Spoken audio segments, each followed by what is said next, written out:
welcome back to Cambridge House Live. I'm Vanessa Collette here at the Vancouver Resource Investment Conference, and we're being joined by Jeff Clark, an analyst with Casey Research and editor of Big Gold. It's great to see you, Jeff. Great to be here again.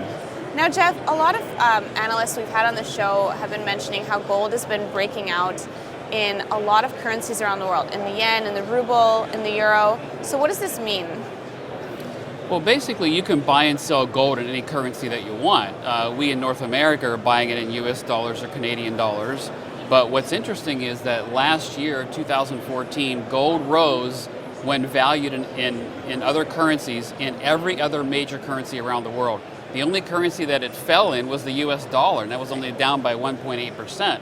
But in every other currency, it rose. And what that means is for those people living there, those citizens, investors, consumers, those people in those countries that are buying and owning gold in their currency are very happy right now, because gold, when you think about it, gold did what it was supposed to do last year. They had currency issues, they had inflation, they had some type of crisis, some of them are still printing money.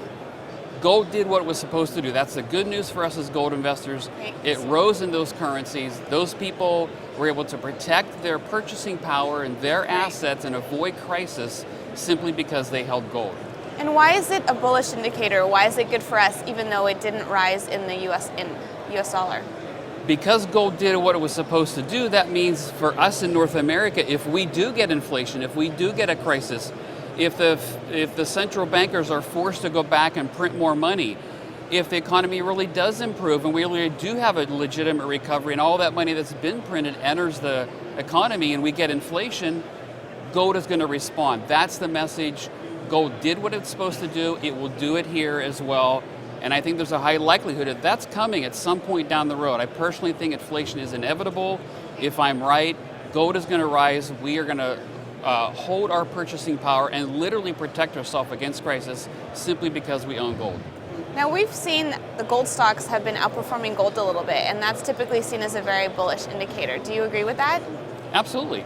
If gold start to outperform gold, and also if silver outperforms gold, those are very good indications. Now, on a short term, not a daily basis, but you want to see weekly closes and monthly closes to signify a shift or a change in trend.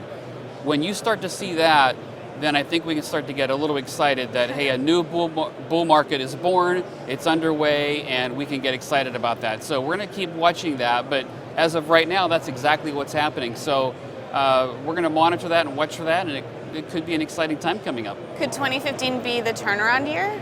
Sure, it could be. I mean, nobody really knows, and I don't like to give predictions. You know, a lot of people that gave predictions in the past haven't been right. A lot of gold bulls haven't been right. So it was a very humbling time for some people who gave those predictions. But the bottom line is, gold is an insurance hedge. And that's how you should view it. The gold stocks are more of a speculation. That's where we'll make our big money, so to speak. But gold really has to be viewed as an insurance hedge first. And you want to make sure that you own enough so that you're protected against whatever crisis comes. It may not be inflation first. We may get deflation first. I think if we do get deflation first, and I think that's possible, we're seeing some deflationary things rise right now. Yeah. Right. The question there is going to be, how are central bankers going to respond? Are they just going to sit back and do nothing? I don't think so. I think they're going to do something, and it's probably going to be an inflationary response.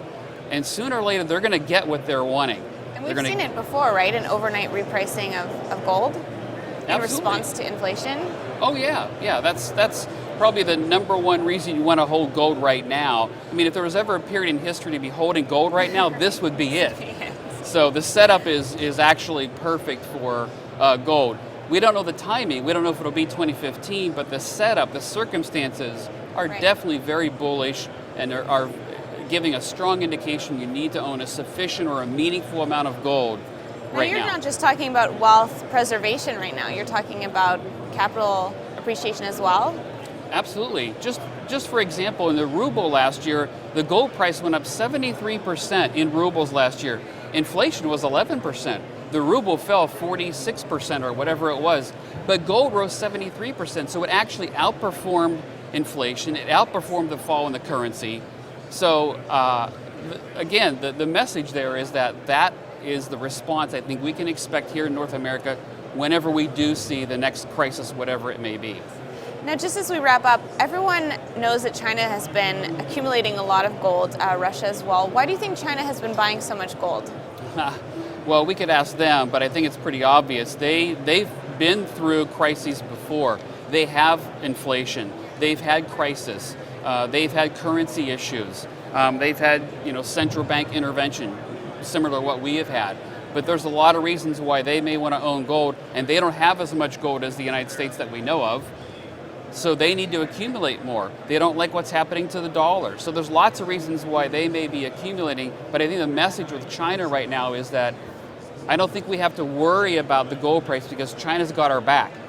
They're buying a lot of gold, we know that. They just opened up Shanghai and Beijing to accept gold imports. Switzerland is exporting tremendous amounts of gold. The UK's been exporting so much, their vaults are greatly diminished according to analysts there. You have Shanghai opened imports into, they're letting gold miners import metal now. They're letting banks, at least a dozen that we know of. They're even going to let coin manufacturers import gold. So it's going to make it harder for us to track and really know what they have. Right. But the message there is that they're accumulating lots and lots of metal, and it's going to make a difference in the price. There really is a shift from from west to east, and it's going to make a difference at some point. We won't control the gold market, they will, and it'll be done at much higher prices. Awesome. Well, thank you so much for joining us today, Jeff. It was a pleasure. Thank you.